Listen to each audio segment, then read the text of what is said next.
네, 오늘은 해병대 사망사건 수사 외압 의혹과 관련해 계속해서 취재를 해온 민중예술이 정치부 강경훈 기자와 인터뷰를 준비해봤습니다. 안녕하세요. 안녕하세요. 네, 우선 대부분 알고들 계시겠지만 그래도 이 해병대원 사망사건이 무엇인지부터 간단히 소개를 좀 해주시죠. 네, 7월 20일에 집중호우가 있었거든요. 네. 그때 경북 애천 지역에서 실종자가 발생했었는데 그 지역과 가까운 해병대 1사단 병사들이 실종자 수색 작업에 투입됐고요. 네. 이 과정에서 채모 상병이 급류에 휩쓸려서 사망하는 안타까운 사고가 있었습니다. 분명히 안타까운 사망사고임은 분명하지만 이게 특별히 이 사건의 수사가 필요했던 이유가 있을까요? 집중호우 실종자 수색 작전이 전개됐던 당시에 애천 지역이 이제 물이 많이 차오르고 급류가 강해가지고 전문적으로 수색 교육을 받은 인원들이 현장에 충분히 안전 장비를 동원해서 체계적인 지휘 체계 하에서 수색 작업이 이루어져야 했었는데요. 그 당시 해병대원들한테 구명조끼도 지급되지 않았다. 그런 이제 사실이 확인됐고요. 네. 단순히 개인 과실 또는 자연재해로 인해 발생한 사망이 아니라 수색 작업 지휘 체계 속에서 발생했던 인재였을 가능성이 제기됐습니다. 군 지휘 체계에 어떤 문제가 있었는지 그리고 본질적인 인과관계를 규명하고 책임 소재를 가려서 책임자를 처벌해야 될 필요성이 제기됐습니다. 네. 그럼 그렇게 해서 이제 군 자체적으로 좀 수사가 들어가게 된 건가요? 사실 이 사건이 이제 군 검찰단의 수사 권한 밖에 있는 사건입니다. 군의 이제 중대한 구조적인 지휘 의혹, 내부적으로 축소되거나 은폐됐던 경우가 많았고 그에 따라서 이제 제도 정비의 필요성이 제기돼서 네. 작년에 군사법원법이 개정됐습니다. 일반 법원 재판이 필요한 경우를 구분해서 그에 해당하는 사건의 경우에 민간 수사기관에 이첩하도록 경찰이나 검찰, 공수처 이런 기관이 이첩하도록 되어 있습니다. 그래서 이번 최상병 사망 사건도 그런 경우에 해당해서 군 내부에서 초동 조사를 충분히 해서 본격적인 수사는 경찰에서 이첩하도록 되어 있었습니다. 초동 조사를 한 곳이 이제 해병대 수사단이었고 그 수사단장이 박정훈 대령이었습니다. 그러면 이제 경찰에 이첩하기 위해서 초동 조사를 군에서 한다면 조사를 한 다음에 책임을 누가 좀 져야 될 것 같다 이런 내용을 이제 경찰에게 보낸다 이야기일까요? 네, 그렇습니다. 그 기초적인 초동 조사를 해서 사실관계들을 좀 쭉 정리해서 그 내용을 좀 적시를 하고 좀 명백하게 혐의가 있다고 보이는 그런 책임자에 대해서는 어떤 혐의로 수사가 필요하다 이렇게 혐의 사실까지 이제 적시해서 그런 의견을 달아서 경찰에 이첩하는 거죠. 수사단이 1사단장을 포함해서 장성급 지휘관들, 현장 통제를 하던 초급 간부들까지 다 과실치사 혐의로 수사가 필요하다 판단을 했고 이런 내용을 담은 초동조사 보고서가 작성이 돼서 국방부 장관이랑 해병대 사령관 결재까지 받아서 경찰에 이첩하기로 되어 있던 거죠. 윗선까지 다 이제 결재가 됐다면 이제 문제가 없을 것 같은데 이런 과정에서 갑자기 외압 주장이 어쩌다가 나오게 된 거죠? 그 해당 보고서 내용에 대해서 박정훈 단장, 수사단장이 네. 그 해병대 사령관에 먼저 보고를 했고 해병대 사령관은 그 내용에 대해서 이의가 없었고 그래서 그 사령관을 거쳐서 국방부 장관 이종섭 장관에게 보고가 이루어졌습니다. 네네네.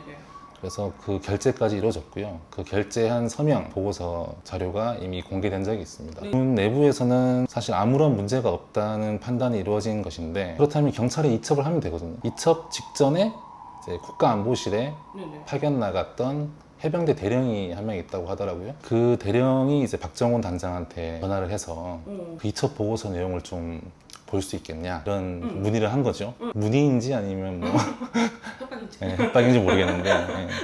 그래서 박 단장은 그때 이제 경찰이 수사해야 되는 사안이고 우리가 그 수사권이 없기 때문에 자체적으로 판단할 수 없다. 그래서 그걸 보내줄 수 없다. 이렇게 이제 답을 했죠. 그랬더니 이제 다시 전화가 와서 그러면 그 언론 브리핑 자료라도 좀 보내달라. 이제 언론 브리핑 자료라고 하면은 이제 보고서 내용을 최대한 요약한 거겠죠. 적인 내용들이 들어가 있을 테고 누가 이제 어떤 혐의로 이제 이첩되는지 그렇죠. 나가기 전에. 예. 뭐 혐의를 받는 사람의 대상이 누군지 뭐 그런 것까지는 적혀 있을 테니까 그 재차 좀 거절하기가 좀 그래서 어쩔 수 없이 보내줬다. 이렇게 이제 얘기를 했습니다. 근데 원래는 그런 것도 보내주면 안 되는 거잖아요. 그렇죠. 이 부분에 대해서는 박정훈 단장도 지난 11일에 국방부 앞에서 기자회견 했을 때 그때 이제 지금 생각해 보니까 그것도 보내주면 안 되는 거였다. 이렇게 이제 좀 과오를 인정했던 적이 있습니다. 그러고 난 뒤에 이제 돌연 윗선에서 혐의 대상을 빼라.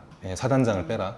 그리고 제명이 이제 과실치사니까 혐의명을 빼라. 그런 취지로 상부로부터 지시가 내려온 것이죠. 자기들이 동의했던 내용을 안보실에 보고된 이후에 뒤집은 거거든요. 안보실 누군가를 통해서 네네. 어떤 주문이 내려왔을 가능성. 의심스러울 수밖에 없는 대목들이 여러 보인단 말이에요. 네.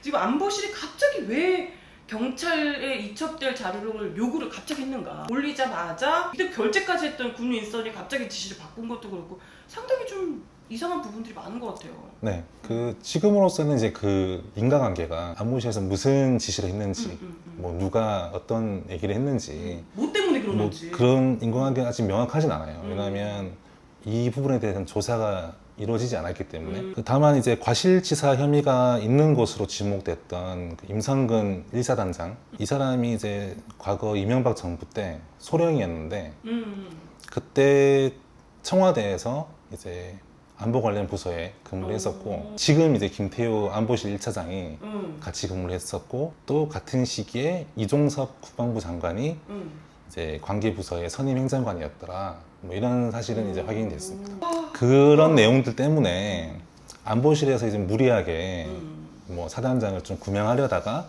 사태가 커진 것 아니냐, 뭐 이런 의혹이 있는 상황이고요. 사실 군대 이제 박정훈 대령도 군인이다 보니까 뭐 위에서 까라면 까고 뭐 이런 게 이제 좀 맞아, 이제 맞아. 관성에 배어 있지 않겠습니까? 군 윗선에서는 어느 정도 좀 누를 수 있을 거라고 그렇게 판단했을 가능성이 좀 있어 보입니다.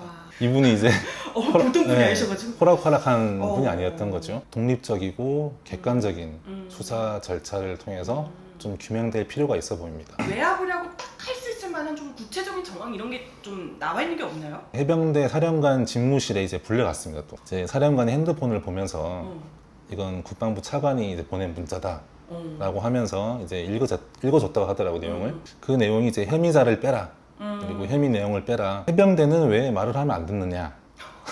까면 까 이런 거잖아요. 그렇죠. 그런 문자 내용을 읽어주고 고뇌를 했다. 이렇게 이제 박 단장이 당시 상황에 대해서 자세하게 설명을 해준 적이 있습니다. 보도가 되지 않은 내용이긴 한데 그 해병대 인사 담당 부서 확인이 필요한 내용입니다. 국방부 장관이 최초의 이첩 내용을 보고받고 나서 그리고 해병대 사령관으로부터 1사단장 후임을 물색하는, 후임을 이제 인선하는 내용에 내정하는 내용으로 이제 보고를 받았다. 그런 이제 이야기가 있습니다. 무슨 얘기냐면은 이 보고서를 토대로 장관은 사단장 과실을 명확하게 인지했다는 거죠. 이제 어제 국회 국방위원회에서 장관한테 이제 이런저런 질문이 쏟아졌는데 왜 처음에 결재한 거를 나중에 뒤집었냐. 의원들이 질의를 하니까 처음에 제대로 안 봤다. 나중에 추후에 생각해 보니 이게 좀 검토가 필요할 것 같아서 뭐 이런 취지로 얘기를 했거든요. 그 얘기랑 이제 맞지 않는 거죠. 본인이 이제 명확하게 사단장의 이제 비위를 인지하고 이제 인사를 교체해야 된다고 판단을 했기 때문에 이제 해병대 사령관으로부터 그 사단장 교체 그리고 후임 이제 인선하는 내정하는 그런 내용의 보고를 받지 않았을까. 아니 혐의자 빼라, 뭐 내용 뭘 빼고 뭐는 빼라 이런 거는 거의 진짜 그냥 수사 지시하는 거잖아요. 근데 이런 거를 지금 뭐야 아까 국방부 법무관리관? 이 사람 뭐 얼마나 대단한 사람이길래 이런 얘기를. 법무관리관은 원래는 군 내부에서 승진시켜서 이렇게 하는 사람이었어. 과거에는 주로 준장, 이제 별 하나, 장성급이 이제 육군 법무실장이 이제 고등 군사법원장을 거쳐서 소장으로 진급하면서 임명되는, 그러니까 핵심 고위직이었던 거죠. 소장은 이제 투스타거든요. 근데 진짜 이런 정도로의 외압을 견디면서 정말 그 박정훈 단장이 네. 끝까지 어쨌든 경찰에게 이첩을 하긴 했던 거잖아요. 이렇게 힘들게 이첩을 시켰는데 국방부가 네. 다시 또 빼앗아 가가지고 심지어 또 박정훈 대령을 해임까지 시켰다고 그러더라고요. 법적으로나 이게 말이 되는 상황이 아니지 않나 이런 생각이 드는데 어때요? 그 박 단장이 경찰에 사건을 이첩하는 그 과정은 적법한 절차에 의해서 이루어진 것으로 이제 보입니다. 네네네. 이 법적 근거가 군사법원법 2조 그리고 대통령령으로 되어 있는 이제 법원의 재판권을 가지는 군인 등의 범죄에 대한 수사 절차 등에 관한 규정 7조 군에서 수사할 수 없는 사건의 경우에 군사경찰 지체 없이 민간 수사기관에 사건을 이첩하도록 돼 있다. 이렇게 이제 규정이 되어 있습니다. 대통령령 규정을 준용해서 이첩을 한 거죠. 네. 그런데 국방부가 그 자료를 다시 회수해 갔거든요. 근데 그 회수해간 그 과정과 관련한 법적 근거가 뭐 좀 명확하지 않은. 국방부는 뭐 어쨌거나 말을 해명을 해야 되니까 이유는 네. 들어야 되니까. 박 단장이 이제 항명을 했다. 항명을 했는데 그 항명 사건은 입건이 돼 있기 때문에 수사를 하기 위해서 그 증거가 필요하다. 그 증거물에 해당하는 게 그 이첩 자료이기 때문에 가지고 가야겠다. 근데 이제 그런 거면은 사실 이해가 안 되는 거는 네네. 어쨌거나 해병대 사령부에도 그 자료가 있을 거 아닙니까? 그치. 네, 어쨌든 뭐 서류가 하나만 있는 게 아니니까. 그쵸. 뭐 사본도 있고 원본도 있고 맞아, 하니까. 맞아. 사령부로부터 압수수색 영장을 이제 법원에서 발부받아서 그렇게 압수를 해오는 방법도 있고 이미 제출받는 방법도 있고 그렇게 하면 되는 거죠. 근데 이제 경찰의 그 자료를 직접 가지고 온 것 자체는 좀 이해가 안 되는 부분이고, 그리고 이 사건과 어쨌거나 수사단장이 했던 그 넘긴 자료는 최상병 사망 사건 네. 자료잖아요. 그쵸. 근데 항명 사건이라 이거랑 무슨 관련이 있냐는 거죠. 요거는 이제 국방부가 설명하면서 약간 꼬인 것 같고요. 국방부 검찰단이 그 최상병 사망 사건 관련해서 군경이 상호 협력해야 되기 때문에 그 과정에서 군의 회수 요청이 있었다. 이렇게 이제 언론에 얘기를 했습니다. 요 얘기가 맞지 않을까 싶은데, 그렇게 한다면은 이제 가져갈 근거가 없기 때문에 경찰이 얘기한 대로 이렇게 설명하지 않았을까? 경찰에는 네. 그렇게 추정이 가능할 것 같고요. 종합하면 국방부가 이제 설명하는 내용이랑 경찰이 설명하는 내용이랑 좀 다른 거죠. 네. 근데 듣기로는 국방부에서 이거 외압이 아니다. 이게 원래 이제 그 경찰한테 이첩하려고 했던 그 자료대로 가면 네. 지금 너무 이 초급 간부들까지 다 과도하게 처벌을 받을 것처럼 돼 있어서 그게 네. 걱정이 돼서 지금 법리적으로 이렇게 네. 좀 설명을 해준 거다. 이런 주장을 하고 있던데요. 그런 정도면 사실 네. 박 단장이 법무관리관과 통화하면서 들은 내용이란 사령관으로부터 이제 국방부 차관의 문자 메시지 내용을 들었을 때 그런 내용들이 있어야 하지 않았을까요? 그쵸. 네. 그런 취지의 내용은 뭐 전혀 언급이 되지 않았었고, 빼고 싶었었던 사람은 결국 사단장 하나인데 네네. 초급 간부 갑자기 초급 간부를 핑계 삼아서 이렇게 얘기를 하고 있다.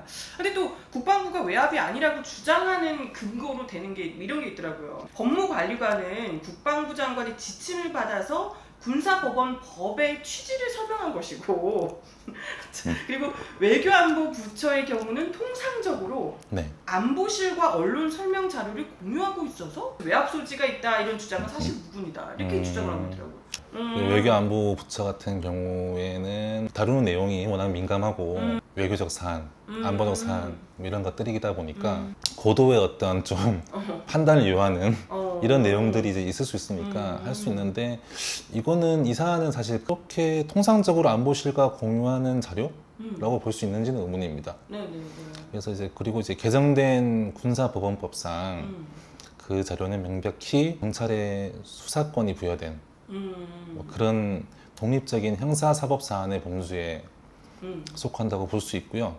국방부 설명대로면 네. 해병대 수사단이 초동 조사를 거쳐서 경찰의 독립적 수사 사안을 대통령실과 국방부가 마음대로 이제 보면서 자기들끼리 어떤 방향을 얘기해도 아무 상관이 없다. 그런 이야기가 되는 거거든요. 오히려 이 부분은 권한을 남용한 위법을 저질렀다. 이렇게 자인한 거나 마찬가지. 외압의 주체가 지금 안보실로 꼽히고 있는 거잖아요. 네. 외압이 있었다라고 주장하고 있는 측에서는 일단 상당히 구체적으로 지금 이야기를 하고 있단 말이에요. 네. 국방부 쪽의 이야기는 좀 어쨌건 약간 석연찮은 이게 뭔 얘기하시고 아까 보겠지만 오히려 스스로 말도 안 되는 얘기를 하고 있는 것 같다 생각이 네. 드는데, 그러면 이 주체라고 할 수 있는 지금 안보실의 입장이 어떤지도 궁금하거든요. 그래서 지난주에 이제 안보실 관계자가 이제 대통령께서 한미일 정상회의 가시기 전에 그 내용들 대략 설명을 해야 돼서 브리핑룸에 내려온 적이 있습니다. 제가 이제 관련 질문을 했었는데 이제 저는 잘 모르는 일이고 사단장이 누군지 뭐 이런 내용도 보도를 보고 알았다. 그래서 언급된 사단장이 과거 뭐 청와대 직무 연고가 있다고 해서 그런 이유로 이런저런 주장을 하는 거는 가짜뉴스다. 그리고 부도덕한 행위다. 오히려 비난을 했습니다. 잘 모르면 가짜뉴스인 건 어떻게 확인하는 거지? 아무리 그렇다 하더라도 안보실이 지금 외압의 주체로 얘기가 되고 있는 상황인데 네. 이런 상황에서 뭐 난 모른다 욕하는 너네가 나쁜 놈 이러고 말면 이게 그냥 끝인 거예요? 외압이 아니냐 이 내용이 결과적으로 해소되지 않은 상태인데 대통령실 차원에서 사실 확인 절차 받는 게 정상이지 않겠나. 보통은 이제 대통령 비서실이나 안보실 같은 청사에 있는 참모들이나 뭐 행정관들 이런 직원들의 비위 의혹이 제기되거나 뭐 제보를 받거나 그걸 확인하는 데가 이제 공직기강 비서관실이거든요. 예전에는 민정수석실 산하에 있던 그 비서관실인데 지금은 민정수석실 없애고 이제 요 비서관실이 남아 있는데 비서관실 차원에서 이제 사실 조사를 해서 우리가 조사를 해보니 뭐 이러이러한 거더라 외압 의혹은 아니다 소상하게 국민들한테 설명하면 되는 거죠. 그게 상식적인데 그런 절차를 거쳤다는 그런 얘기는 없고요. 했을 가능성이 낮아 보이고요. 만약에 거쳤다고 한다면은 확인되는 내용을 이미 대변인실에서 대변인을 통해서 말이 나오지 않았을까 싶습니다. 그리고 확인된 사실이 있으면 은폐하고 있으면은 법적으로도 좀 문제가 있을 수 있고. 아이러니한 상황이라고도 할 수 있는데 이 상황을 계속 듣다 보니까 왠지 윤석열 대통령이 이 과거에 검찰에 계셨을 때 네. 그때가 이제 박근혜 정부의 국정원 댓글 사건 이거 수사를 하시지 않았어요? 네, 대선 개입 사건. 그죠. 그때 당시에 나름 그때 엄청 혈기 넘쳤던 윤석열 대통령이 그때 윗선에서 영장 치지 말라고 하는 걸 거부하고 이제 밀어붙이다가 제명당하고 직무 배제를 했었죠. 그리고 이제 좌천되기까지 하고 이랬던 것 같은데 윤 대통령께서 그 박정훈 단장을 보면서 자기 모습이 떠오르지 않을까? 그럼 잘해줘야 싶습니다. 되는 거 아니에요? 이 사건 상황이 이렇게 흘러가는 데 대해서 좀 괴로워하고 있지 않을까? 뭐 이런 좀 생각도 들고 당시 이제 또 대통령께서 했던 좀 유명한 명언이 좀 있지 않습니까? 국회에서. 그쵸. 나는 사람에 충성하지 않는다. 지금 대통령의 엄청난 정치적 자산이 됐던 거거든요. 그런 강직함 뭐 이런 것들이 긍정적인 평가를 얻고 국민들의 좀 지지를 얻었던 면이 좀 있고 만약 이 사건의 진상이 규명되지 않고 박 단장이 항명하는 사건이다. 뭐 이런 식으로 끝난다면은 윤 대통령의 과거도 약간 좀 부정되는 게 되지 않을까? 분위기 봐서는 약간 그렇게 될 것 같은 느낌인데 윤석열 대통령이 그때 그렇게 해서 이제 대통령까지 되셨지만 지금 뭐 박정훈 수사단장이 지금 좌천 해임 모자라서 지금 항명죄로 입건까지 되셨단 말이에요. 수사를 하다가 갑자기 피의자가 된 상황인데 이거는 해도 뭐 정도가 너무 지나친 거 아닌가 이런 생각까지 들었거든요. 공식적으로는 이첩을 보류하라는 지시를 따르지 않았다. 수사의 이유거든요. 장관이나 해병대 사령관 이런 차원에서 이첩 보류 지시를 명시적으로 한 적이 없는 것으로 박정훈 단장 측은 얘기를 하고 있습니다. 박 단장의 증언을 종합해 보면 국방부 장관은 박 단장한테 이첩을 보류하라는 직접적인 주문을 한 적은 없고 해병대 사령관이나 법무관리관을 통해서 이런저런 얘기를 했는데 해병대 사령관은 사 단장을 빼라는 윗선 지시랑 이를 수용하기 어렵다는 그렇게 얘기하고 있는 박 단장 사이에서 고뇌를 했다. 이 정도까지였다고 하더라고요. 그러니까 이제 경찰 이첩이 이루어지기 전까지는 박 단장한테 명시적으로 이첩을 보류하라 이런 지시를 하진 않은 거죠. 공식적인 지시로 나오면 문제가 될 걸 본인들도 아니까 그렇게 했겠죠? 그럴 가능성이 크다고 봅니다. 지금 항명죄다 얘기하지만 구체적인 지시를 어쨌건 안 한 거니까 그럼 항명죄에 근거가 없는 거 아닌가요? 네. 굳이 박 단장의 항명죄 여부를 따지려고 들자면 또 복잡해지는 거죠. 안보실에서 어떤 얘기가 있었고 국방부는 해병대 사령관한테 무슨 말을 전한 것이고 최초 이첩 내용이랑 이후 지시가 달라진 경위 이런 것들이 이제 좀 명확하게 밝혀져야겠죠. 그래서 이첩 보류 지시를 구두로 했다고 하더라도 그러면 그 지시의 근거가 파악이 돼야겠는데 정당해야지 항명죄가 되는 거잖아요. 그 지시가 정당한 근거 확인이 돼야 되는데 수사를 해서 타당하지 않다 했을 때 뭐 어쩔 것인지. 근데 그 수사 주체가 군 검찰단이거든요. 국방부 산하 있습니다. 국방부 수장이 이제 안보실이랑 쿵짝쿵짝해서 그런 해병대 사령부와 중간 다리에서 외압을 행사했다 이런 의혹을 받는 그런 사람인데 그런 사람이 이제 수장으로 있는 국방부 산하의 군 검찰단이 이 항명죄 사건을 투명하게 할 수 있을지 그런 의문이 드는 것은 사실입니다. 수사는 대체 어떻게 돼가고 있는 거예요? 그러니까 이첩 됐다가 또 다시 돌아갔단 말이에요? 국방부에서 조사를 다시 하고 있다는 거잖아요. 그렇죠. 그래서 어떻게 돼가고 있는 상황이에요? 현재 이제 사단장 등 장성급 지휘부를 빼고 중간 간부급인 대대장 2명, 그 2명에 대해서 과실치사 혐의를 적시해서 경찰에 이첩하기로 한 상태고요. 그 최초의 해병대 수사단은 이제 사단장, 여단장, 별 단분들까지 다 포함해서 8명에 대해서 과실치사 혐의를 적용해서 경찰에 이첩을 했는데 그 근거는 또 나름 있습니다. 들어보면은 사단장이 현장에도 갔대요. 최상병 사망이 있기 전에 수색 작업을 하는 현장에도 가보니까 그때 이제 안전 장비가 없는 것도 확인이 됐을 거 아닙니까? 저 상태로 수색 작업, 국류에 휩쓸려 갈 수도 있고 물도 이만큼 차 있는데 거기서 뭐 별 안전 장비 없이 수색하고 있다는 걸 확인을 했다는 거죠. 그러면 아무런 안전 지침과 관련한 지시가 없었고 해병대 대원들이 지원을 나가서 열심히 하고 있다는 어떤 보도를 의식해서 그런 보도가 나올 것을 의식해서 경례를 뭐 제대로 하고 대원들한테 경례 제대로 하라고? 그렇죠. 그리고 복장을 어떻게 하고 용모를 어떻게 좀 단정하게 하고 뭐 이런 내용을 언급했다는 사실이 이제 조사 과정에서 확인이 됐다고 합니다. 아니 이 사람이 배제를 해요? 이 사람을 이런 사람을?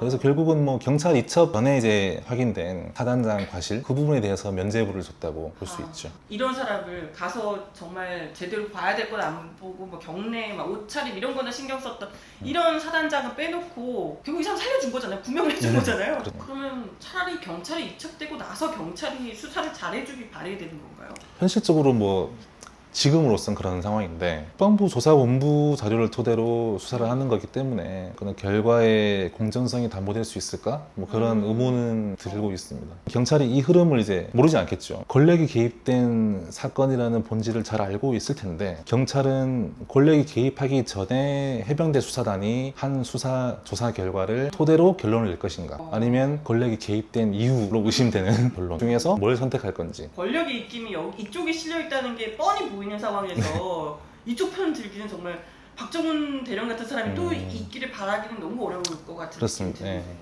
경찰 수사 외에는 뭐 다른 방법은 없어요? 순리대로 하는 게 제일 맞겠죠. 뭐 그게 안 된 상황이고 그렇다면 독립적이고 공정한 뭐 제3의 수사기관 이런 데서 진상을 규명하는 방법이 있겠죠. 그 독립적인 규명이 이루어지지 않고 기존 기관들이 사건을 지고 간다고 했을 때 시간이 흐를수록 박정훈 단장이 궁지에 몰릴 가능성이 대통령실의 의중이 무엇인지 현재로서는 알 수 없지만 군 수뇌부는 어쨌거나 외압 딱지를 떼고 싶을 거 아닌가. 출구를 모색할 수밖에 없는데 단장을 좀 이상한 사람으로 만들어야 되는 거죠. 원래 막 혁명 많이 했던 사람이다 뭐 이런 식의 뭐 개인적인 뭐 비위가 있는 사람이다. 그렇죠. 그런 게 될 수도 있고 지금까지 흐름을 보면은 한명철에 입건한 것도 그렇고 기자회견하고 인터뷰했다고 징계를 했거든요. 또 쟁점도 아니었던 초급 간부 문제 걸고 나온 것도 일종의 출구 전략이 아니겠느냐. 자기가 인정받겠다고 무리하게 수사해서 앞날이 창창한 초급 간부들까지 문제자로 만들려고 하는 뭐 비정한 선배 뭐 이런 것처럼 이제 몰아가려고 했던 게 아닌가. 사단장 얘기 쏙 빼놓고 초급 간부로 계속 포인트를 모아가는군요. 그쵸. 어쩌다가 사건이 이렇게 됐는지 참 답답해요. 이게 처음에는 해병대원 사망 사건이었다가 이게 외압 사건이 됐다가 이제 아예 하명 사건까지 이렇게 정치적으로 아예 커져버렸단 말이죠. 네. 그래서 이제 수사 주체를 좀 일원화할 필요가 있지 않을까? 이게 애초에 이 최상병을 사망에 이르게 한 뭐 군 당국의 지휘 책임 뭐 이런 거를 좀 규명하려고 시작된 수사였는데 결국 이 세 사건이 촘촘하게 연결되어 있는 그런 구조인 상황입니다. 각각의 사건에서 확인되는 진상이 다른 사건의 결론에 영향을 미칠 수 있는 그런 좀 구조가 됐거든요. 세 사건의 수사 주체가 이제 각각 다른 상황인데 최상병 사망 사건은 경찰이 해야 되는 상황이고 박 단장을 항명으로 몰아간 이 사건은 군 검찰단 해야 되는 상황. 근데 이거는 지금 박 단장 측에서 수사심의위원회 소집 요청해서 일단 수사가 중단되어 있는 상황입니다. 그리고 이제 핵심은 외압인데 외압 의혹인데 이 수사는 아직 시작되지 않은 상황입니다. 이게 어디서 수사할지도 정해지지 않은 상황이고 뭐 이 사건을 어디서 수사해야 될지 어디서 수사하는 게 맞을지 뭐 이것도 이제 판단을 해봐야 되는 부분이고 그래서 현실적으로는 독립성이 완전히 이제 보장된 기관이 한데 묶어서 들여다보는 것이 이 사건의 진상을 제대로 규명할 수 있는 방법이 될 수 있습니다. 공수처든 특검이든 이와 별개로는 이제 국회 차원에서 국정조사를 해서 사건에 관계된 당사자들을 전부 다 불러서 청문회를 하는 그런 방법도 있죠. 국정조사 뭐 이런 얘기 나오면 또 분명히 여당에서 괜히 정쟁화하는 거다 이런 식으로 좀 이야기를 하잖아요. 그 사실은 그게 말이 안 되는 게 최초의 사건을 규명하는 과정에서 결과의 공정성이 이제 의심될 만한 외부의 개입 상황, 뭐 제보가 있거나 뭐 확인이 됐다면은 그럼에도 이제 적절한 조치가 이루어지지 않는다면 그럼 기존의 기구에서 계속 하는 게 맞는 건가? 이런 이제 반문을 할 수 있죠. 당연히 이제 독립적인 기구를 설치해서 진상을 제대로 규명하는 절차를 밟는 게 자연스러운 것이고, 또 그리고 그러기 위해서 특검 제도든 공수처 설립이든 이루어진 것이거든요. 있는 제도로 활용하자고 하는 게 정치적이라고 얘기하는 것 자체가 모순적인 거죠. 시작은 전혀 정치적일 것이 없는 사건이었는데 정치적으로 만들어 갔는지를 일단은 분명히 좀 밝혀봐야 될 것 같다 이런 생각이 듭니다. 아무튼 안타까운 이 해병대 대원 사망 사건이 부디 잘 좀 해결이 되고 정말 제대로 이 유야무야 그냥 밑 아래에서 그냥 대충 꼬리 자르기가 아니라 네. 진짜 제대로 잘못한 이 윗선 책임자가 제대로 좀 처벌을 받기를 바랄 뿐입니다. 아무튼 네 앞으로도 후속 기사들 네. 기대하겠습니다. 네. 네 오늘 민중의 소리 정치부 강경훈 기자 인터뷰해봤습니다. 감사합니다.